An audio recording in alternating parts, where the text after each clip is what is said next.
பசங்க லீவுக்கு சின்னதாக ஒரு ஸ்நாக்ஸ் கேட்டாங்க. சரி டக்குன்னு யோசிச்சது வந்து கட்லெட். வீட்ல இருக்கிற காய்கறிய வச்சு ஈஸியா பண்ணலாம். என்ட்ட ஒன்லி கேரட் தான் இருந்தது.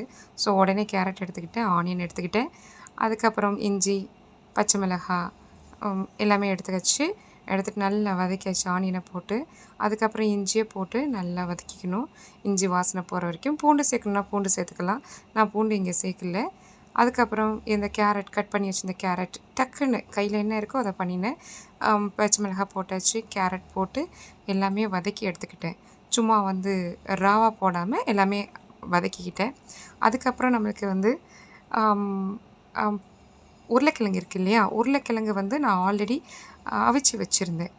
இந்த இந்த இதில் ஃபஸ்ட் வந்து மிளகாத்தூள் அண்ட் தென் உப்பு, அடுத்தது வந்து கரம் மசாலா இதெல்லாம் போட்டு தனியாக ஆட் பண்ணி வச்சுக்கிட்டேன்.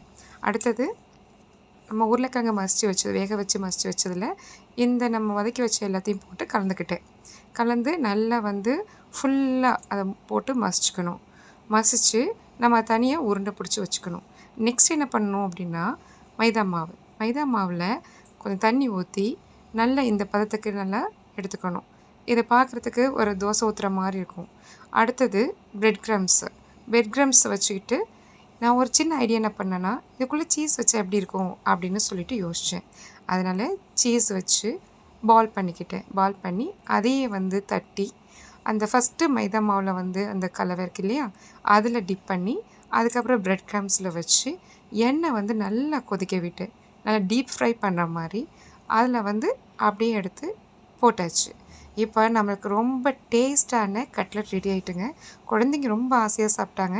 அது உள்ளார அந்த சீஸ் இருக்குது பார்த்தீங்களா, அது ரொம்ப நல்லா இருந்தது. நல்லா அழகாக வந்திருந்தது, சூப்பராக இருந்தது. நீங்களும் ட்ரை பண்ணி பாருங்கள்.